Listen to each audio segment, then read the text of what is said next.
உங்களுக்கு அமைதி உரித்தாக அன்பர்களே, மரியன்னையின் ஓராண்டில் வீடியோ ஒளி விவிலிய வாசிப்பு திட்டத்தின் 308ஆம் நாளுக்கு உங்களை அன்புடன் வரவேற்கிறோம். முதல்ல இன்றைக்கி நம்ம கவுண்டனுடைய 57ஆம் நாள். இன்னும் 57 நாட்கள் அன்பர்களே. இன்றைக்கி நம்ம 2 மக்கபேயரில் 11ஆம் அதிகாரம் வாசிக்க போகிறோம். அதே மாதிரி சாலமோனினுடைய ஞான நூலில் 11ஆம் அதிகாரமும் 12ஆம் அதிகாரமும் வாசிப்போம். நீதிமொழிகள் அன்பர்களே, இன்றைக்கி நம்ம 25ஆம் அதிகாரம் வாசிச்சுட்ருக்கோம் இல்லையா? அதில் தொடர்ந்து 8ஆம் வசனத்திலிருந்து 10ஆம் வசனம் வரைக்கும் வாசிப்போம் அன்பர்களே. முதல் நேற்று நம்ம அந்த அந்தியோக்கு நாளிப்பிப்பானுடைய மகன் அந்தியோக்கு யூப்பதோர் ஆட்சி செலுத்த ஆரம்பிக்கிறார். ஸோ அவரும் வழக்கம் போல் யூதர்களுக்கு எதிராக தான் இருக்கிறார். ஸோ இன்றைக்கி நம்ம என்ன பார்ப்போம் அப்படின்னாக்க, இந்த திமோத்தின்ற ஒருத்தர் யூதர்களுக்கு எதிராகவே இருந்துகிட்ருக்கார். ஸோ அவர் இன்றைக்கி யூதா மக்கபேர் வீழ்த்துறதை நம்ம ஏற்கனவே வாசித்தோம் இல்லையா? அதை நம்ம இன்றைக்கி திரும்பவும் வாசிப்போம். அதே போல் லிசியா யார்? இந்த யூப்பதர் அரசரனுடைய படைத்தலைவன். இந்த லிசியா ஒரு மிகப்பெரிய ஒரு படையை திரட்டி கொண்டு திரும்பவும் ஒரு போருக்கு வர்றார். அன்பந்தரில் இன்றைக்கி திரும்பவும் ஆண்டவருடைய வல்லமையை பார்க்க போகிறோம். இவங்க திரும்பவும் ஜெபிப்பாங்க. ஜெபிச்சா என்ன நடக்கும்? மறந்துடவே கூடாது இந்த பேட்டர்ன். துன்பத்தில் இருக்கும்போது கண்டிப்பாக ஜெபிக்கணும், பயத்தில் இருக்கும்போது ஜெபிக்கணும், பிரச்சனையில் இருக்கும்போது ஜெபிக்கணும், குழப்பத்தில் இருக்கும்போது ஜெபிக்கணும், சந்தோஷமாக இருக்கும்போது நன்றி செலுத்தணும், அப்பயும் ஜெபிக்கணும், ஆண்டவருக்கு பாடணும். ஸோ இன்றைக்கி இவங்களும் பெரிய ஒரு படையை எதிர்த்து வரும்போது ஜெபிக்கிறாங்க. ஜெபிச்சா என்ன நடக்கும்? இது வரைக்கும் பார்த்தா அதே தான். ஆண்டவர் மேலிருந்து வானதூதரை இறக்கி விடுவார். திருப்பாடல் 91 ஏதோ தேரி கிடையாது அன்பர்களே. திருப்பாடல் 91 இன்றைக்கும் நம்மளுடைய வாழ்க்கையில் நடந்துகிட்ருக்கு. உன்னை காக்கும்படி அவர் தம் தூதர்களுக்கு கட்டளையிடுவார். அது உண்மையிலே கட்டளையிடுறார். நம்ம பண்ண வேண்டியதில் ஒரு அருள் இருந்த மாதிரியே, ஒருத்தவங்க கூட பேச போகிறதுக்கு முன்னாடி, ஒரு மீட்டிங் முன்னாடி, ஒரு முக்கியமான விஷயத்துக்கு முன்னாடி, அவ்வளவுதான். அது என்னென்னா, நம்ம அந்த ஜெபத்தில் இருக்கிறோம், ஜெப மனநிலையில் கொடுக்குறோம், ஆண்டவரை நம்புகிறோம் அப்படின்னு ஒவ்வொரு நிமிஷமும் நம்ம காமிச்சிட்ருக்கோம் அன்பர்களே. ஸோ அல்டிமேட்டாக இன்றைக்கி லிசியாவை தோற்கடிப்பார். படையை ஃபுல்லாக வீழ்த்துவாங்க ஆண்டவருடைய பலத்தினால். ஆண்டவர் வானதூதர் போய் அல்டிமேட்டாக நான் யூப்பதவர் புரிஞ்சுக்குவார். சரி, இவங்களை நம்ம ஜெயிக்க முடியாது, அதனால் இவங்களோட நம்ம சமரசம் செஞ்சுக்குவோம், அமைதி நம்ம ஏற்படுத்துவோம் அப்படின்னு சொல்லிட்டு இவங்களுடைய மதத்தை, இவங்களுடைய சட்டங்களை, இவங்களுடைய முறைமைகளை கடைபிடிக்கிறதுக்கு அனுமதிப்பார். ஸோ அந்த ஒரு அழகான விஷயங்களை நீ 11ஆம் அதிகாரத்தில் வாசிப்போம். சரி, சாலமோனுடைய ஞான நூலில் நீ 11ஆம் அதிகாரத்தில் 12 என்ன வாசிக்க போகிறோம்? நேற்று நம்ம 10ஆம் அதிகாரத்தில் ஞாபகம் நம்ம 2ஆம் பகுதியை துவங்கிட்டோம். 10ஆம் அதிகாரத்தில் ஆண்டவர் படைச்சதுலேருந்து, ஆதாம்லேருந்து துவங்கி விடுதலை பயணம் வரைக்கும் ஞானம், ஆண்டவர் இயேசு ஆகிய ஞானம், வார்த்தையாகிய ஞானம், ஒளியாகிய ஞானம். பாருங்கள், ஞானத்தை எதோடலாம் கம்பேர் பண்ணாங்க? கடவுளுடைய வார்த்தை, சொல்லோட கம்பேர் பண்ணாங்க. கடவுளிடமிருந்து வரக்கூடிய ஒளியோட கம்பேர் பண்ணாங்க. ஆண்டவர் என்ன சொல்கிறாரு? ஆண்டவர் தான் இறை வார்த்தை. ஆண்டவர் என்ன சொல்கிறாரு? நான் தான் உலகின் ஒளி அப்படின்ற. So he is light from light. ஒளியிலிருந்து ஒளியே ஆண்டவர் இயேசு, அவர் தான் அவருடைய வாக்கு. இதெல்லாம் நம்ம பார்த்தோம். இப்போ இன்றைக்கி அந்த விடுதலை பயணம் வரைக்கும் வந்துட்டோமா? இப்போ 11 திரும்பி 19ஆம் அதிகாரம் வரைக்கும், இந்த புத்தகம் முடிகிற வரைக்கும் சாலமன் என்ன பண்ணுவார் அப்படின்னாக்க, இந்த ஞானம் எப்படி இந்த விடுதலை பயணத்தில் இந்த 10 கொள்ளை நோய்கள்லேயும் செயல்பட்டுச்சு, அற்புதங்கள் என்னென்னலாம் பண்ணுச்சு அப்படின்றது இன்றைக்கி அழகாக குறித்து காட்டுவார். அதில் ரொம்ப அழகான விஷயம் பாருங்கள், மோசேவனுடைய அழைப்பில் இருந்து அது ஆரம்பிக்கும்.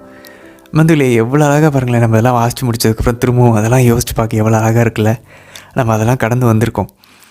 ஒரு பரிசுத்தமான ஒரு இறைவாக்கினரை ஆண்டவர் அழைத்தார். யார் அந்த இறைவாக்கினர்? மோசே தான். அங்கேயும் ஞானம் செயல்பட்டது மோசேக்குள்ளே இருந்து, அவரை வழி நடத்தியது. இன்றைக்கி நிறையா வித்தியாசமான விஷயங்கள், நுணுக்கமான விஷயங்கள் பார்ப்போம். உதாரணத்துக்கு, இஸ்ரேல் மக்கள் பாலைவனத்தில் தண்ணி தாகத்தோடு இருந்தாங்க, நமக்கு ஞாபகம் இருக்கும். ஆண்டவரை சோதித்தாங்க. ஆண்டவர் அவங்களே சோதிச்சார். கட்டளைகள் கடைபிடிப்பாங்கள்ல, அவங்க ஆண்டவரை முணுமுணுத்து சோதிச்சாங்க இல்லையா? அது எதுக்குன்னு இன்றைக்கி பதில் சொல்லுறாங்க. அது என்ன, நம்ம விளக்குறையில் பார்ப்போம். அது மட்டும் இல்லை, இன்னொரு முக்கியமான விஷயம், வழக்கம் போல் நம்ம பைபிளில் திரும்ப ரிப்பீட் ஆகிற ஒரு பாயிண்ட்டு, நீங்கள் எதை ஆண்டவருக்கு பதிலாக வழிபடுகிறீர்களோ அதாலே தான் உங்களுக்கு அடி விழுவும். இதை தான் நம்ம பைபிள்லேருந்து புரிஞ்சுக்கிட்டு சொல்லிகிட்டு இருந்தோம். இன்றைக்கி டைரெக்டாக போட்டு கண்ணாடியை உடைக்கிற மாதிரி உடைப்பார் சாலமன்.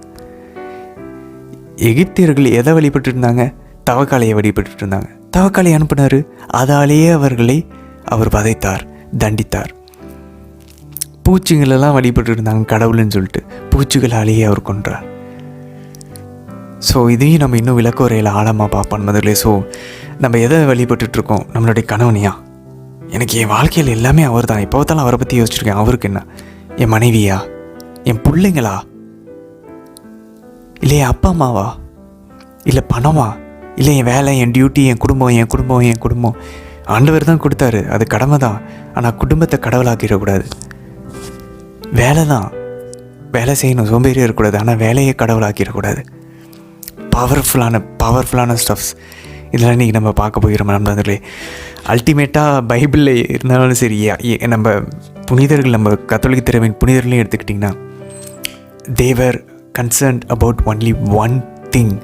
அவங்க வாழ்க்கையில் ஒரு விஷயத்தை பற்றி மட்டும்தான் அவங்க கன்சர்னாக இருந்தாங்க. இயேசு, ஆண்டவர் இயேசு. தாவீதையும் எடுத்துக்கோமே, சவுல் அந்த அரியணையை பிடிச்சிக்கிட்டு நகரில், அதனால தான் பிரச்சனை வந்துச்சு. அரியணையிலேருந்து அடி விழுந்துச்சு. தாவீது அரியணையை பற்றி கண்டுக்கவே இல்லை. ஆண்டவர் என் தலையில் எண்ணெயை ஊற்றினார், என்னை அபிஷேகம் பண்ணார். அந்த அரியணை எனக்கு வாக்குறுதி கொடுத்தார். நான் ஓடுவேன், பிச்சை எடுப்பேன், பைத்தியமாக நடிக்கிறதுனால நான் நடிப்பேன். பிலிஸ்தியர் அரசனுக்கு முன்னாடி வாயிலிருந்து எச்செல்லாம் ஒழுக்கு விட்டுட்டு தாடியெல்லாம் என்னென்னமோ பண்ணார் பாருங்க தாவீது. அந்த அரியணை ஒரு நாள் ஆண்டவர் எனக்கு கொடுப்பார். நான் அரியணை பின்னாடி ஓட மாட்டேன், நான் ஆண்டவர் பின்னாடி ஓடுவேன். அதில் இந்த ஒரு மனநிலையோட இன்றைக்கி நம்ம இந்த விவிலி வாசிப்பு திட்டத்துக்குள்ளே நம்ம போகலாம். இதுதான் பாயிண்ட். பைபிள் நம்மளை இந்த ஒரு மனநிலைக்கு வந்துருந்துச்சா இந்த விவிலி வாசிப்பு திட்டம் சக்ஸஸ். வேறு ஒன்றுமே எதிர்பார்க்கல. நான் எதன் பின்னாடி ஓடிட்டுருக்கேன்? பைத்தியமாக இருக்கேன். ஆண்டவர் இயேசு மேலே பைத்தியமாக இருந்தார். அசிசியார் பைத்தியமாக இருந்தார். மதர் தெரேசா பைத்தியமாக இருந்தாங்க. புனிதர்கள் எல்லாருமே, புனித பவுல் பாருங்கள், உனக்கு பைத்தியம் பிடிச்சிருச்சுனாங்க. பைபிளில் புதிய ஏற்பாடு நம்ம வாசிப்போம், அப்போஸ்தலர் பணியில். ஆண்டவர் மேலே பைத்தியமாக இருந்தாங்க. வேறு எது மேலேயும் பைத்தியமாக இல்லை. நம்மலாம் பைத்தியம் இல்லைன்னு நினச்சிக்கிட்டு இருக்கோம், ஆனால் நம்ம எதாவது ஒன்று மேலே பைத்தியமாக தான் இருக்கிறோம். ஆனால் எது மேலே பைத்தியமாக இருக்க போகிறோம்? எதை வழிபட போகிறோம்? எதை நம்ம கடவுளாக வச்சுருக்கிறோம்? அதை யோசிச்சு பார்ப்போம் வந்துடலே. இன்றைய தினத்திற்கான வீடியோஸ் பகுதிக்குள்ளே நம்ம ஜெபத்தோடு இணையலாம். தந்தை, மகன், தூய ஆவியாரின் பெயராலே ஆமேன்.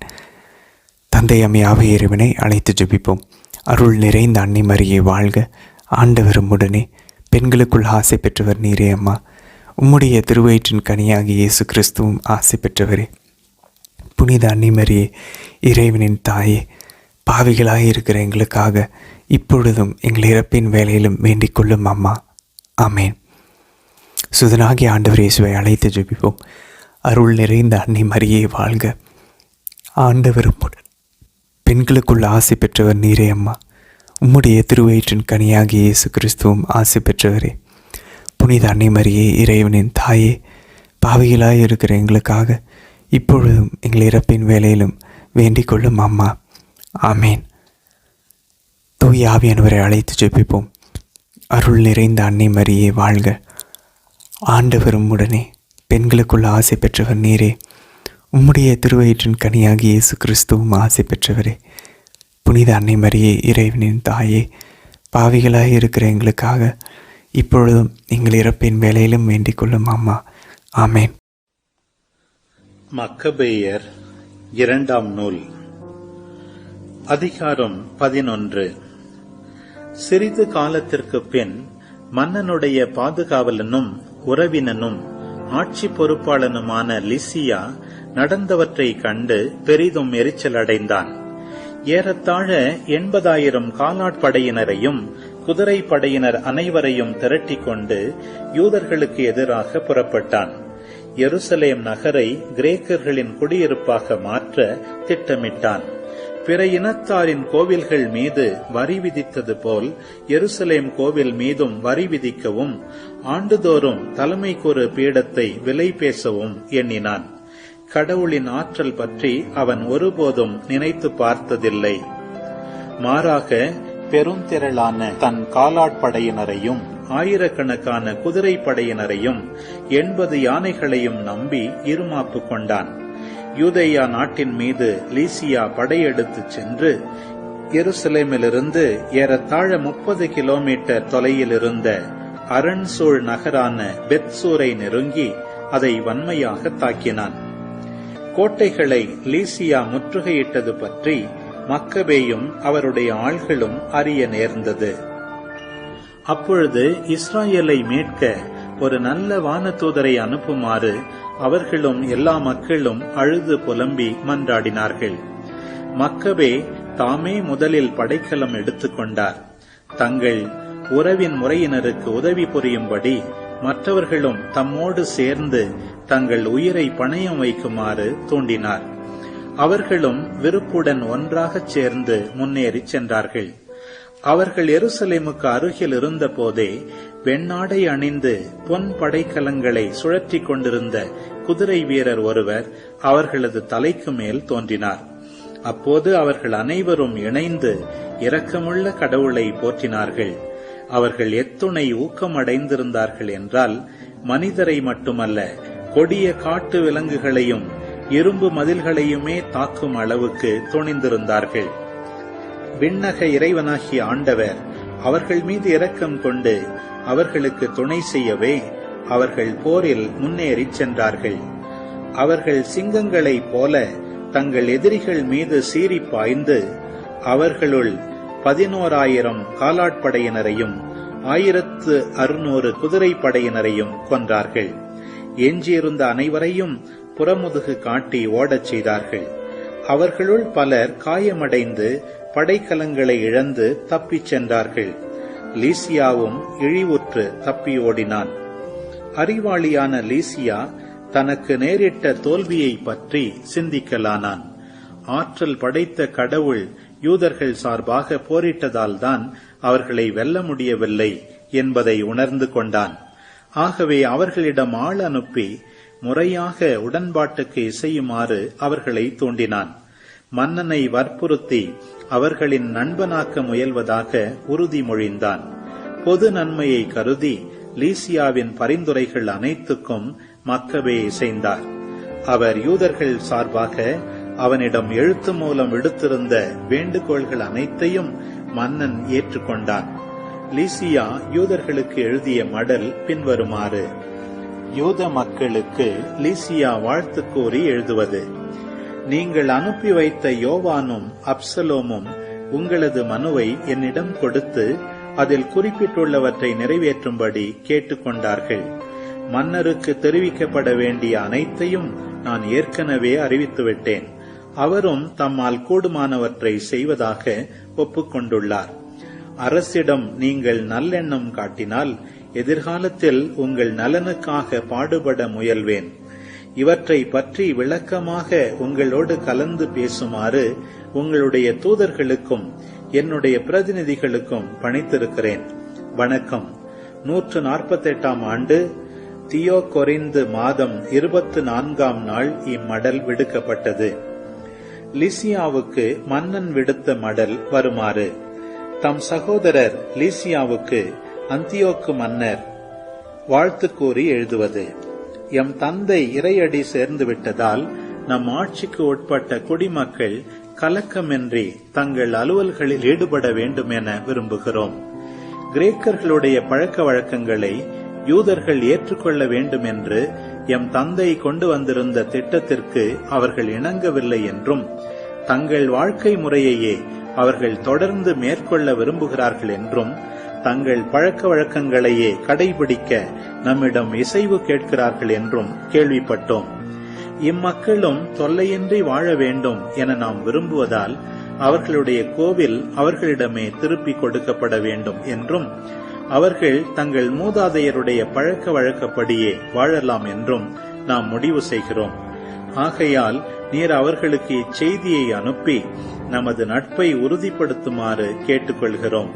அதனால் அவர்கள் நம் முடிவுகளை அறிந்து கவலையின்றி தங்கள் அலுவல்களில் மகிழ்ச்சியோடு ஈடுபடுவார்கள்.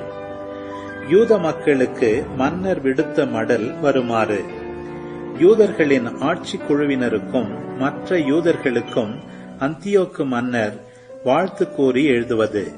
நலம், நலமறிய நாட்டம். நீங்கள் உங்கள் வீடுகளுக்கு திரும்பிச் சென்று உங்கள் சொந்த அலுவல்களை கவனிக்க விரும்புவதாக மெனலா எம்மிடம் தெரிவித்துள்ளார். ஆதலால் சாந்திக்கு மாதம் 30ஆம் நாளுக்குள் வீடு திரும்புகிறவர்கள் எல்லாருக்கும் நமது ஆதரவு எப்போதும் உண்டு. முன்பு போல யூதர்கள் தங்கள் உணவு முறைகளையும் சட்டங்களையும் கடைபிடிக்க முழு இசைவு அளிக்கிறோம். அறியாமையால் செய்திருக்கக்கூடிய குற்றங்களில் யாதொன்றுக்காகவும் எவ்வகையிலும் அவர்களுள் எவனும் தொல்லைக்கு உள்ளாக மாட்டான். உங்களுக்கு ஊக்கமூட்ட மெனலாவை அனுப்பியுள்ளோம். வணக்கம். 148ஆம் ஆண்டு சாந்திக்கு மாதம் 15ஆம் நாள் இம்மடல் விடுக்கப்பட்டது. ரோமையர்களும் யூதர்களுக்கு ஒரு மடல் விடுத்தார்கள். அம்மடல் பின்வருமாறு: யூத மக்களுக்கு ரோமையர்களுடைய தூதர்களாகிய குயந்து மெம்மியும் தீத்து மானியும் வாழ்த்து கூறி எழுதுவது. மன்னரின் உறவினரான லீசியா உங்களுக்கு வழங்கியுள்ள சலுகைகளுக்கு நாங்களும் இசைவு தெரிவிக்கிறோம். ஆனால் மன்னரிடம் தெரிவிக்க வேண்டும் என்று அவர் முடிவு செய்தவற்றை நீங்கள் ஆராய்ந்தவுடன் உங்களுள் ஒருவரை எங்களிடம் அனுப்பி வையுங்கள். அப்போது உங்களுக்கு ஏற்ற கோரிக்கைகளை மன்னர் முன் வைக்க முடியும். ஏனெனில் நாங்கள் அந்தியோக்கி நகருக்கு போய்க் கொண்டிருக்கிறோம். எனவே உங்களது கருத்தை நாங்கள் அறிந்து கொள்ளும் பொருட்டு காலம் தாழ்த்தாது ஆள் அனுப்புங்கள். வணக்கம். 148ஆம் ஆண்டு சாந்திக்கு மாதம் 15ஆம் நாள் இம்மடல் விடுக்கப்பட்டது. சாலமோனின் ஞானம். அதிகாரம் 11. தூய இறைவாக்கினர் ஒருவரின் வாயிலாக இஸ்ராயேலர்களுடைய செயல்களை ஞானம் சிறப்புறச் செய்தது. குடியிருப்பாரற்ற பாழ்வெளி வழியாக அவர்கள் பயணம் செய்தார்கள். மனித நடமாட்டமற்ற இடங்களில் தங்கள் கூடாரங்களை அமைத்தார்கள். தங்கள் பகைவர்களை எதிர்த்து நின்றார்கள். போரிட்டு எதிரிகளை துரத்தினார்கள். இஸ்ராயேலர்களுக்கு தாகம் எடுத்தபோது உம்மை மன்றாடினார்கள். உடனே செங்குத்தான பாறையிலிருந்து தண்ணீர் வழிந்தோடியது. கடினமான பாறையிலிருந்து அவர்கள் தாகத்தை தணித்துக் கொண்டார்கள். எவற்றால் பகைவர்கள் தண்டிக்கப்பட்டார்களோ அவற்றாலேயே சிக்கலான நேரங்களில் இஸ்ராயேலர் நன்மை அடைந்தார்கள். குழந்தைகளை கொல்ல வேண்டும் என்று எதிரிகள் பிறப்பித்திருந்த ஆணையை கண்டிக்க வற்றாத ஊற்றிலிருந்து ஓடும் ஆற்று நீருக்கு மாறாக குருதியால் கலங்கி மாசுபட்ட நீரை அவர்களுக்கு கொடுத்தீர். இஸ்ராயேலருக்கோ எதிர்பாரா வகையில் மிகுதியான தண்ணீர் வழங்கினீர். அவர்களுடைய பகைவரை எவ்வாறு தண்டித்தீர் என்பதை அவ்வேளையில் அவர்களை வாட்டிய தாகத்தால் காட்டினீர். இஸ்ராயேலர் சோதிக்கப்பட்ட பொழுது இரக்கத்தால் பயிற்றுவிக்கப்பட்டனர் என்றும், கடவுள் சினம் கொண்டு தீர்ப்பளிக்கும் பொழுது இறைப்பற்றில்லாதவர்கள் எவ்வாறு வதைக்கப்படுவார்கள் என்றும் இதன் வாயிலாக அவர்கள் புரிந்து கொண்டார்கள். ஏனெனில் ஒரு தந்தை எச்சரிப்பது போல நீர் இஸ்ராயேலரை சோதித்தீர். ஆனால் இரக்கமற்ற மன்னர் தீர்ப்பு அளிப்பது போல நீர் எதிரிகளை கூர்ந்து சோதித்து பார்த்தீர். இஸ்ராயேலர்களுக்கு அருகில் இருந்த போதும் தொலையில் இருந்த போதும் எகிப்தியர்கள் பெருந்துயருற்றார்கள். இருமடங்கு துயரம் அவர்களை ஆட்கொண்டது. கடந்த கால நிகழ்ச்சிகளை நினைத்து ஏங்கி பெருமூச்சு விட்டார்கள். தங்களுக்கு வந்துற்ற தண்டனைகளால் நீதிமான்கள் நன்மை அடைந்தார்கள் என்று எகிப்தியர்கள் கேள்வியுற்றபோது அது ஆண்டவரின் செயல் என்று உணர்ந்து கொண்டார்கள். எவரை முன்னொரு காலத்தில் குழந்தையாக இருந்தபோது அவர்கள் வெளியே எறிந்தார்களோ, எவரை நகைத்து புறக்கணித்தார்களோ அவரை குறித்தே நிகழ்ச்சிகளின் முடிவில் வியப்புற்றார்கள். ஏனெனில் நீதிமான்கள் கண்டிராத தாகத்தை எதிரிகள் கொண்டிருந்தார்கள். எகிப்தியர்கள் பகுத்தறிவற்ற பாம்புகளையும் பயனற்ற விலங்குகளையும் வணங்கினார்கள். இவ்வாறு நெறி தவற தூண்டிய அவர்களுடைய அறிவற்ற தீய எண்ணங்களுக்காக அவர்களை பழிவாங்கும் பொருட்டு பகுத்தறிவில்லா உயிரினங்களின் கூட்டத்தை அவர்கள் மீது நீர் ஏவி விட்டீர். ஒருவர் எதனால் பாவம் செய்கிறாரோ அதனாலேயே அழிந்து போவார் என்பதை இதனால் அவர்களுக்கு அறிவுறுத்தினீர். ஏனெனில் உருவமற்ற பருப்பொருளை கொண்டு உலகை படைத்த எல்லாம் வல்ல உமது கைவன்மைக்கு கரடிகளின் கூட்டத்தையோ துணி உள்ள சிங்கங்களையோ அவர்கள் மீது அனுப்பி வைப்பது முடியாததன்று. புதிதாக படைக்கப்பட்ட முன்பின் பார்த்திராத சீற்றம் நிறைந்த காட்டு விலங்குகளையோ வெப்ப மூச்சுவிடும் விலங்குகளையோ ஏப்பமாக அடர்ந்த புகைப்படலத்தை வெளியிடும் விலங்குகளையோ கண்களில் தீப்பொறி பறக்கும் விலங்குகளையோ அவர்கள் மீது அனுப்பி வைப்பது உம் கைவன்மைக்கு இயலாததன்று. அவை மனிதர்களை தாக்கி முற்றிலும் அழித்துவிடக்கூடியவை மட்டுமல்ல, தங்கள் தோற்றத்தாலேயே அவர்களை அச்சுறுத்தி கொன்றுவிடக்கூடியவை.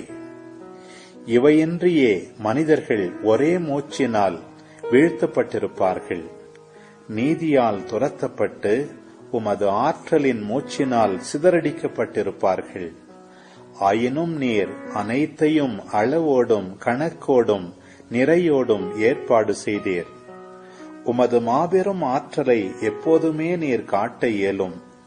உமது கைவன்மையை எதிர்த்து நிற்க எவரால் இயலும்? தராசில் மிக நுண்ணிய எடை வேறுபாடு காட்டும் தூசி போலவும் நிலத்தின் மீது விழும் காலை பனியின் ஒரு சிறு துளி போலவும் உலகம் முழுவதும் உம் கண்முன் உள்ளது. நீர் எல்லாம் வல்லவராயிருப்பதால் எல்லார் மீதும் இறங்குகின்றீர். மனிதர்கள் தங்களுடைய பாவங்களை விட்டு மனம் திரும்பும் பொருட்டே நீர் அவற்றை பார்த்தும் பாராமல் இருக்கின்றீர். படைப்புகள் அனைத்தின் மீதும் நீர் அன்பு கூர்கிறீர். நீர் படைத்த எதையும் வெறுப்பதில்லை. ஏனெனில் நீர் எதையாவது வெறுத்திருந்தால் அதை படைத்திருக்கவே மாட்டீர். உமது திருவுளம் இன்றி எதுதான் நீடித்திருக்க முடியும்? அல்லது உம்மால் உண்டாக்கப்படாதிருந்தால் எதுதான் காப்பாற்றப்படக்கூடும்? ஆண்டவரே, உயிர்கள் மீது அன்பு கூர்கின்றவரே, நீர் எல்லாவற்றையும் வாழ விடுகின்றீர். ஏனெனில் அவை யாவும் உம்முடையன. சாலமோனின் ஞானம். அதிகாரம் 12. உம்முடைய அழியா ஆவி எல்லாவற்றிலும் உள்ளது. ஆகையால் தவறு செய்பவர்களை சிறிது சிறிதாய் திருத்துகின்றீர். அவர்கள் எவற்றால் பாவம் செய்கிறார்களோ அவற்றை நினைவுபடுத்தி அவர்களை எச்சரிக்கின்றீர். ஆண்டவரே, அவர்கள் தீமையிலிருந்து விடுபடவும் உம்மில் நம்பிக்கை கொள்ளவுமே இவ்வாறு செய்கின்றீர். உமது திருநாட்டில் பண்டு தொட்டே வாழ்ந்து வந்தோரின் அருவருப்புக்குரிய நடத்தை, மந்திரவாத செயல்கள், நெறிகெட்ட வழிபாட்டு முறைகள் ஆகியவற்றுக்காக அவர்களை வெறுத்தீர். இரக்கமின்றி குழந்தைகளை கொலை செய்தோர், மனித சதையையும் குருதியையும் பலிவிருந்தாக உண்டோர், வேற்றின வழிபாட்டு சடங்குகளில் புகுமுகம் செய்யப்பட்டோர், தற்காப்பற்ற தங்கள் பிள்ளைகளை கொலை செய்த பெற்றோர் ஆகியோரை எங்கள் மூதாதையரின் கைகளால் அழிக்க திருவுளம் கொண்டீர். நாடுகளில் எல்லாம் நீர் மிகுதியாக மதிக்கின்ற நாடு கடவுளின் மக்கள் குடியேறுவதற்கு தகுதியாகும்படி இவ்வாறு செய்தீர். இருப்பினும் அவர்களும் மனிதர்களே என்பதால் அவர்களை விட்டு வைத்தீர். உம் படைகளின் முன்னோடிகளாக மலை குளவிகளை அனுப்பி வைத்தீர். இவ்வாறு அவர்களை சிறிது சிறிதாக அழித்தீர். ஏனெனில் இறைப்பற்றில்லாதவர்களை போர்க்களத்தில் நீதிமான்களின் கையில் ஒப்படைப்பதும், கொடிய காட்டு விலங்குகளாலோ ஒரு கடுஞ்சொல்லாலோ ஒரே நொடியில் அழிப்பதும் உம்மால் இயலாத செயலன்று. அவர்கள் தீய தலைமுறையினர் என்பதும், தீமை அவர்களது இயல்போடு இணைந்துவிட்டது என்பதும், அவர்களது சிந்தனை முறை ஒருபோதும் மாறாது என்பதும் உமக்கு தெரியாதனவல்ல. இருப்பினும் நீர் அவர்களை சிறிது சிறிதாய் தண்டித்து மனம் திரும்ப அவர்களுக்கு வாய்ப்பு கொடுத்தீர். அவர்கள் ஆதி முதலே சாபத்துக்கு உட்பட்ட வழிமரபினர். அவர்களுடைய பாவங்களை நீர் தண்டியாமல் விட்டீர். எவருக்கும் அஞ்சி நீர் அவ்வாறு செயல்படவில்லை. நீர் என்ன செய்தீர் என்று கேட்பவர் யார்? உமது நீதி தீர்ப்பை எதிர்ப்பவர் யார்? நீர் உண்டாக்கிய மக்களினத்தாரின் அழிவு பற்றி உம்மீது குற்றம் சுமத்துபவர் யார்? நீதியற்றோரை நீர் பழிவாங்கும் போது அவர்கள் சார்பாக உம் திருமுன் பரிந்துரைப்பவர் யார்? ஏனெனில் உம்மை தவிர வேறு கடவுள் இல்லை. எல்லாவற்றின் மீதும் நீர் கருத்தாயிருக்கிறீர்.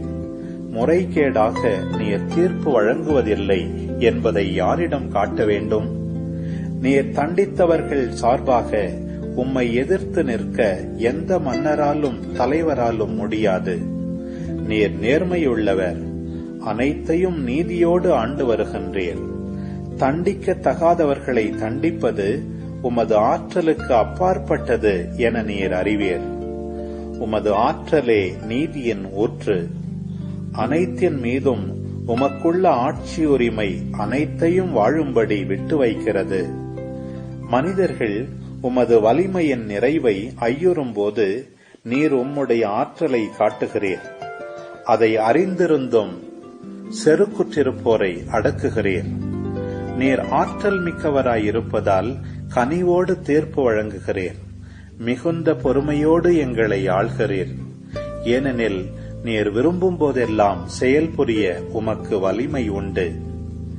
நீதிமான்கள் மனித நேயம் கொண்டவர்களாக இருக்க வேண்டும் என்பதை இச்செயல்கள் வாயிலாக உம் மக்களுக்கு கற்றுக் கொடுத்தீர்.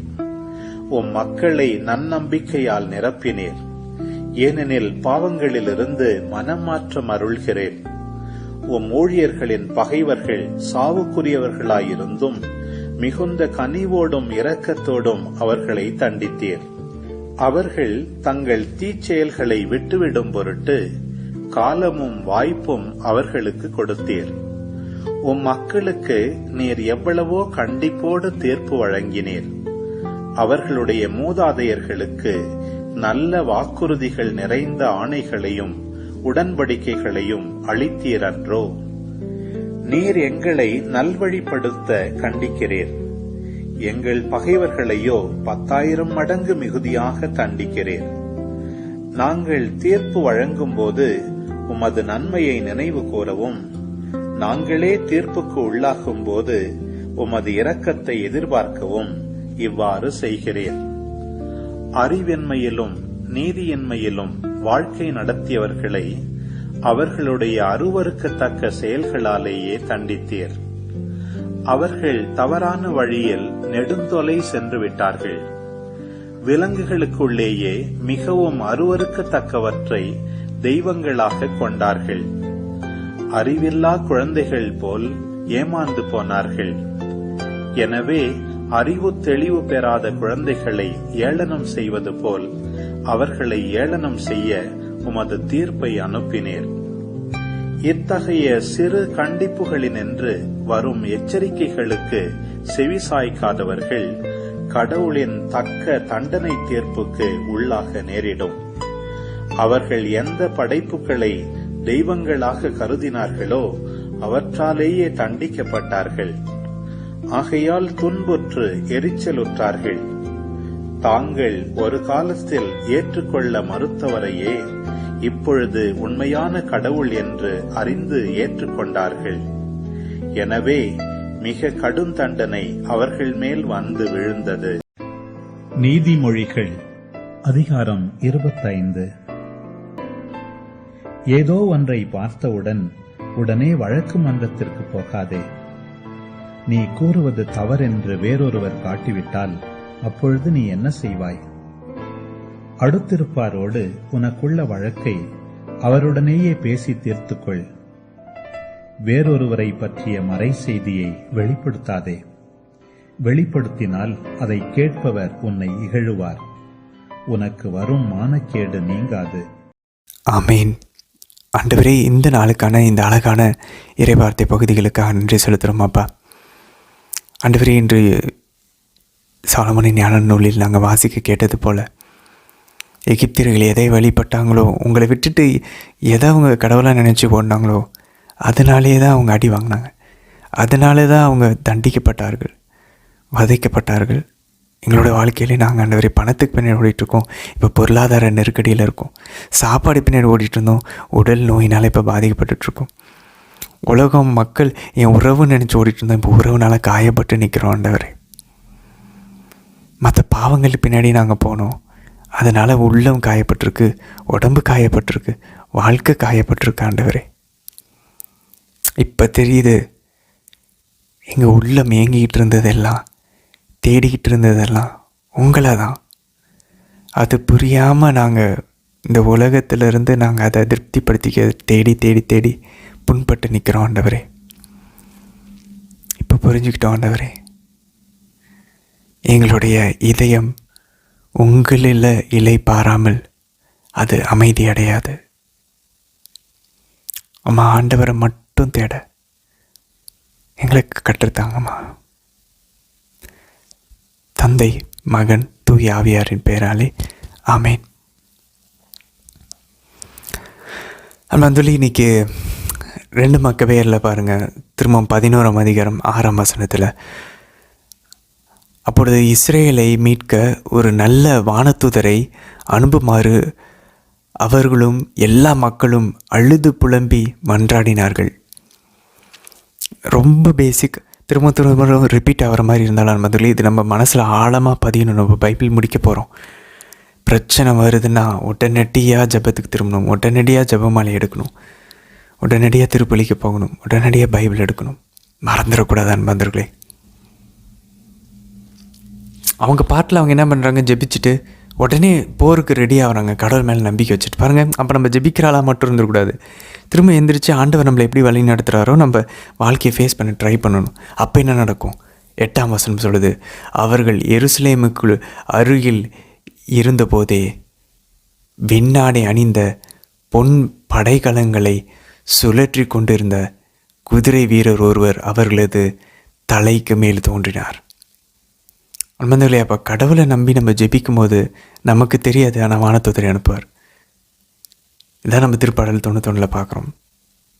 இதனால் என்ன ஆகுது, அந்த பிறனத்தவராகி அவங்களாம் என்ன அந்த பிறனத்தவர்களை என்ன கண்டுகொள்கிறாங்க? 13ஆம் வசனம் சொல்லுது, அறிவாளியான லிசியா தனக்கு நேரிட்ட தோல்வியை பற்றி சிந்திக்கலானான்.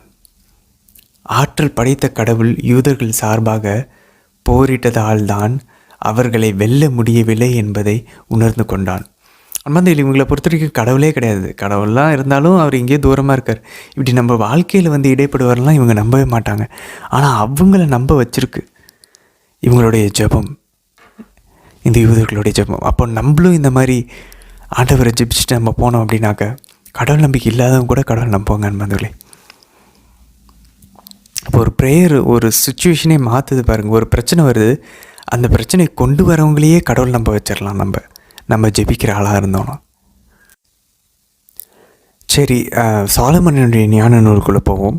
பாருங்கள், இன்றைக்கி 11ஆம் அதிகாரத்தில் 8ஆம் வசனமும் 9ஆம் வசனமும் பாருங்கள், ரொம்ப ஒரு ஆழமான விஷயத்தை நமக்கு கற்றுத்தருது. நம்ம அன்றாட வாழ்க்கையிலையும் நம்ம இதை பார்த்துருக்கோம். பாருங்கள், இஸ்ரேல் மக்கள் அவர்களுடைய பகைவரை எவ்வாறு தண்டித்தீர் என்பதை அவ்வேளையில் அவர்களை வாட்டிய தாகத்தினால் காட்டினீர். இவங்க பாலைவனத்தில் தாகத்தோடு இருக்கிறாங்க பாருங்கள் நண்பர்களே, இந்த இஸ்ரேல் மக்கள். அந்த தாகத்தின் வழியாக அவங்களுடைய பகைவர்களாகிய எகிப்தியரை எப்படி வாட்டினாங்கன்னு சொல்லிட்டு ஆண்டவர் காட்டுறாராம்.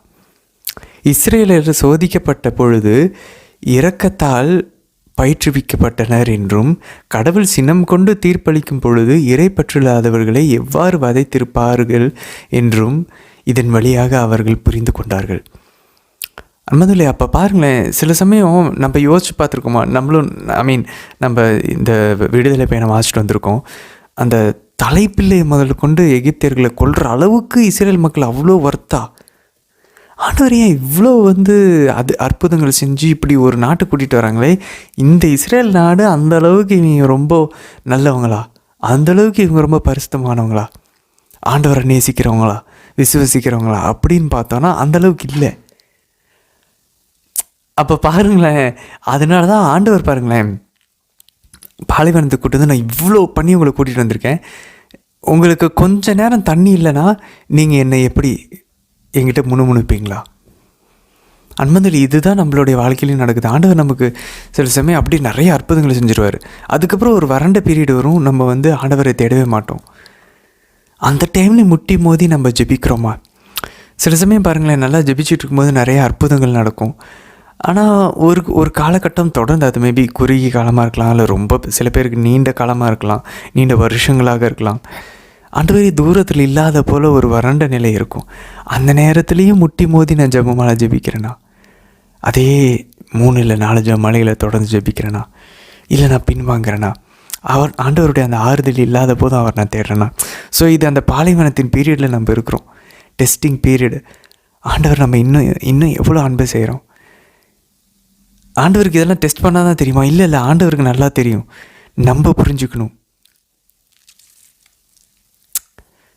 ரொம்ப ஆழமான விஷயங்கள் பாருங்கள். அப்போது இவங்க தாகமாக இருக்கும்போது தான், அப்போ எகிப்தியர்கள் எவ்வளோ தாகம் வந்திருப்பாங்க. அப்போ உங்களுக்காக நான் எவ்வளோ செஞ்சு கொண்டு வந்திருக்கேன், உங்களை நான் எவ்வளோ நேசிக்கிறேன், இதன் வழியாக அவங்க தெரிந்து கொண்டார்கள். அதுமாரி அவங்கள வந்து பயிற்றுவிப்பதுக்காக தண்டிக்கிறார் இஸ்ரேல் மக்களை. ஆனால் எகிப்தியர்களை சினத்தினால தண்டித்தார். அப்போ அங்கே பாருங்கள், நைல் நதி ஃபுல்லாக ரத்தமாக்கி தண்ணி இல்லாமல் அவங்க எவ்வளோ தாகத்தில் இருந்திருப்பாங்க எகிப்து மக்கள். அது சினத்தினால் வந்த தண்டனை.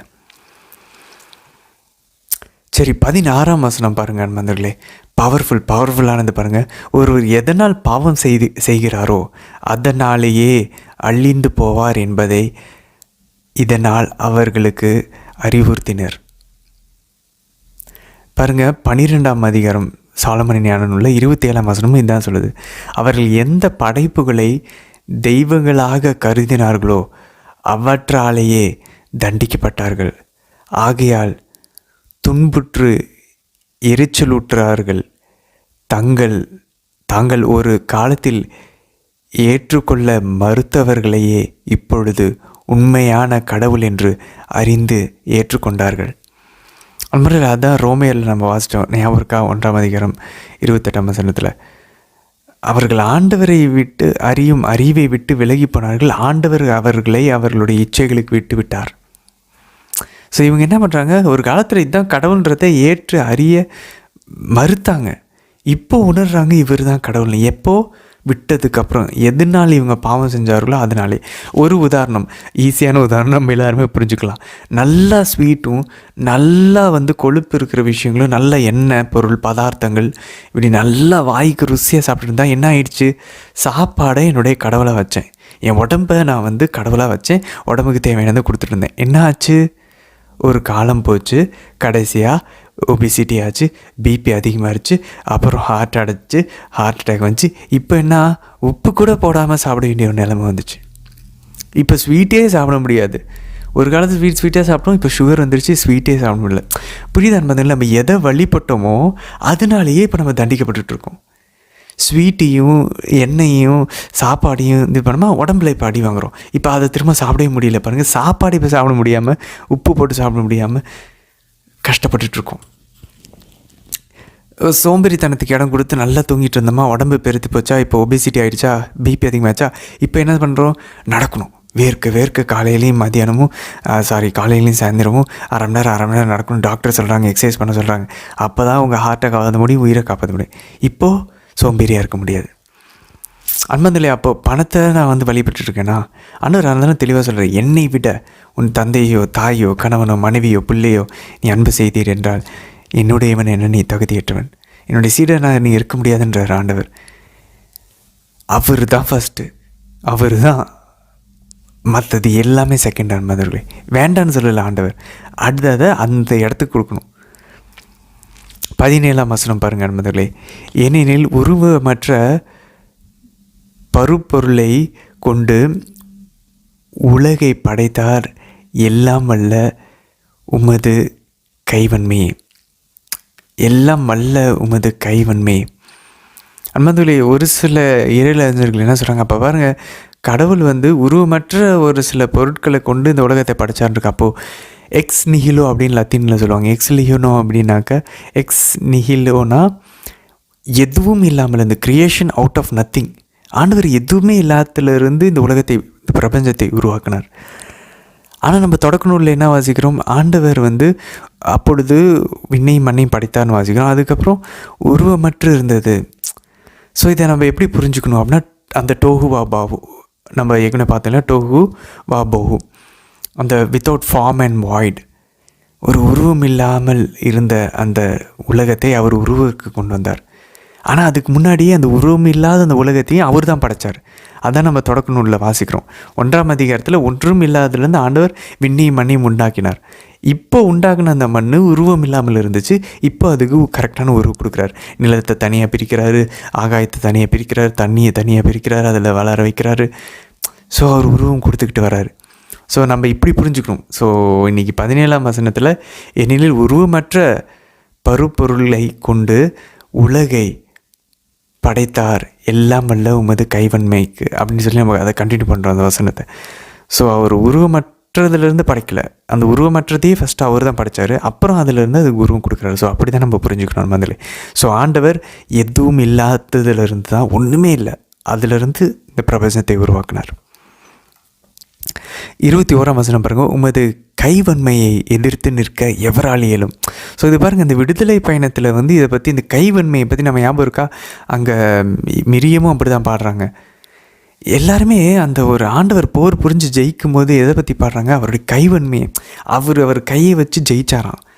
இப்போ ஒரு போர் வீரருக்கு அவர் கைவன்மை தான் முக்கியம். அப்போ ஆண்டவருக்கு கைவன்மைன்னு சொல்லும்போது அவர் போர் வீரரை போல் போராடி இருக்காராம். அப்போ மாதா பாருங்கள், இங்கே எகிப்திலிருந்து அவங்க அடிமைத்தனத்துலேருந்து வெளியே வந்ததை பற்றி, ஆண்டவருடைய கைவன்மையை பற்றி பேசி பாடுறாங்க. இங்கே சாலமன் சொல்கிறாரு, மாதா பாருங்கள் பாவத்தின் அடிமைத்தனத்துலேருந்து வெளியே கொண்டு வர்றாரு.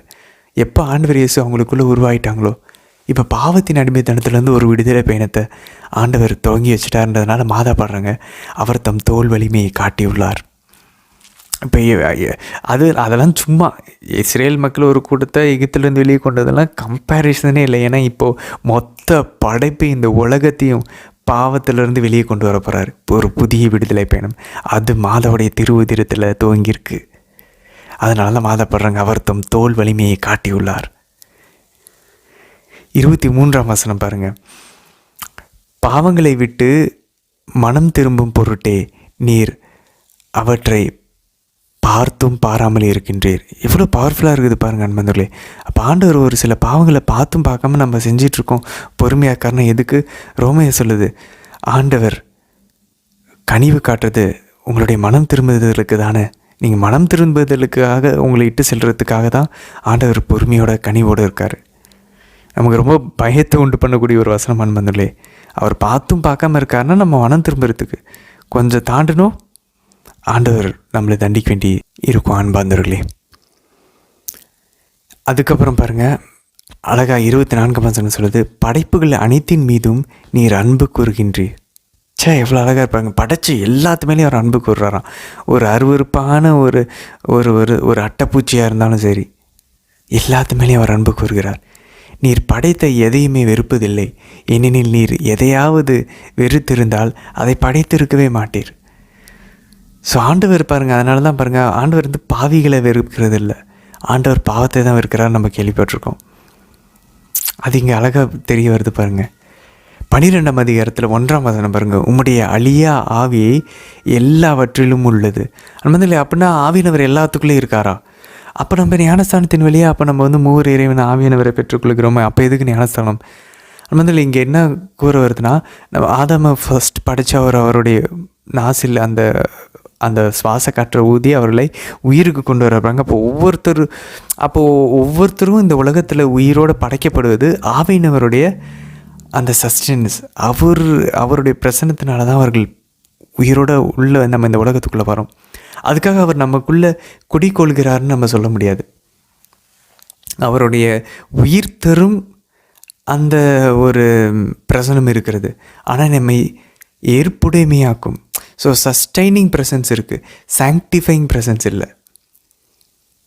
அவர் ஒரு விவிஃபைங் ஸ்பிரிட்டாக இருக்கார். நம்ம மனுஷங்களை உயிரோடு வச்சுருக்கிறதுக்கு ஒரு ஆண்டவருடைய வல்லமை இல்லை. ஆண்டவர் இல்லைன்னா நம்ம யாருமே இந்த உலகத்துக்குள்ளே வந்திருக்க மாட்டோம்.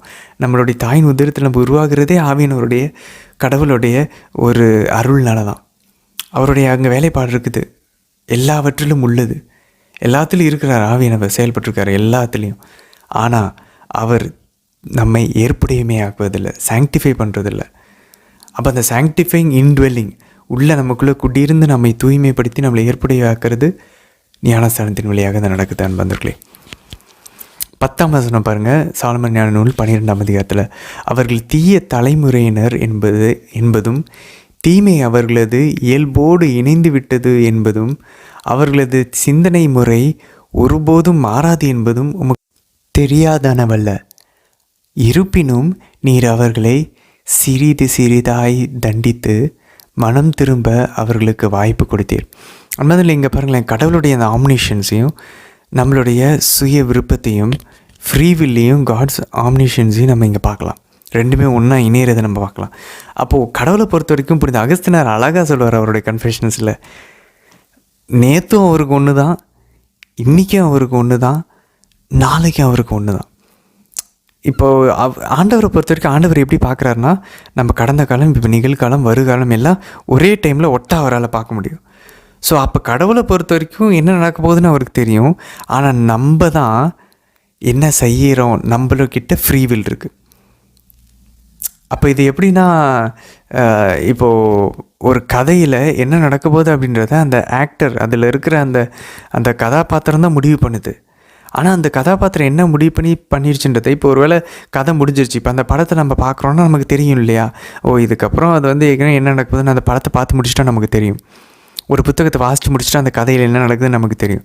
அதே போல் தான் ஆண்டவர் அந்த புத்தகத்தை வாசித்து முடிச்சிட்டார். நம்ம வாழ்வின் கதை புத்தகத்தை அவர் வாசித்து முடிச்சிட்டார். அவருக்கு அந்த அறிவு உண்டு. ஆனால் அந்த புத்தகத்துக்குள்ளே என்னென்ன முடிவு எடுத்தோன்றது நமக்கு தான் தெரியும். நம்ம எடுத்த முடிவு தான், நம்ம சுய விருப்பத்தினால தான் நம்ம எடுத்தோம். நம்ம நன்மை செய்கிறதுனாலும் நம்ம விண்ணகத்துக்கு போகிறதுனாலும் நம்ம கையில் தான் இருக்குது. நம்ம கையில் இருக்குன்னா நம்ம எடுக்கிற முடிவில் இருக்குது. கடவுளுடைய அருள் இல்லாமல் நம்மளால் விண்ணகத்துக்கு போக முடியாது. அருளோடு நம்ம ஒத்துழைக்கணுமா ஒத்துழைக்க மாட்டோமா, நம்ம எடுக்கிற முடிவில் தான் இருக்குது. ஸோ ஃப்ரீவில்லுங்க இருக்குது. அதே நேரத்தில் கடவுளுக்கு தெரியும் நம்ம என்ன முடிவு எடுக்க போகிறோன்னு. எவ்வளோ ஒரு காம்ப்ளிகேட்டடானது. ஆனால் பாருங்கள், அவங்க இப்படி தான், அவங்க இயல்பு இப்படி தான் தெரிஞ்சிருந்தோம். நீங்கள் அவங்களுக்கு சிறிது சிறிதாய் தண்டித்து அவங்க மனம் திரும்புறதுக்கு அவர் வாய்ப்பு கொடுத்துட்டு தான் இருக்கார். நமக்கும் சரி. 26ஆம் வசனம் பாருங்கள், நம்மதில் ரொம்ப பயமுறுத்தக்கூடிய வசனம், ஆனால் உண்மையான வசனம். இத்தகைய சிறு கண்டிப்புகளினின்று வரும் எச்சரிப்புகளுக்கு செவி சாய்க்காதவர்கள் கடவுளின் தக்க தண்டனை தீர்ப்புக்கு உள்ளாக நேரிடும். பயமாக இருக்குல்ல? ஆண்டவர் சும்மா நம்மளை கண்டிக்கும் போதே நம்ம திரும்பிடணும். அதான் நான் ஏற்கனவே சொல்கிறேன் நண்பர்களே, லைட்டாக ஆண்டவர் அடிக்கிறது கையை ஓகினாலே நம்ம என்னை மன்னிச்சிருங்க ஐயான்னு சொல்லி விழுந்துடணும். நான் தான் கற்றுக்கிட்டேன் நண்பர்களே. இல்லைன்னா ஆண்டவர் பெருசாக அடிக்கும்போது அதை நம்மளால் தாங்க முடியாது. நம்ம ஏற்கனவே அந்த மாதிரி வாங்கியாச்சு. இனிமேல் பெரிய அடியெலாம் வேணாண்டவரே, குட்டி குட்டியாக நீங்கள் உங்களுடைய பரிவோடு எங்களை தண்டிங்க, உங்களுடைய சினத்தினால நீதினால் தண்டிச்சிடாதீங்க. அப்படி தான் நம்ம ஆண்டவரை கேட்க முடியும். சரி நண்பர்களே, தொடர்ந்து பயணிக்கலாம். நாளை தினத்திற்கான வீடியோவில் சந்திக்கலாம். ஆமேன்.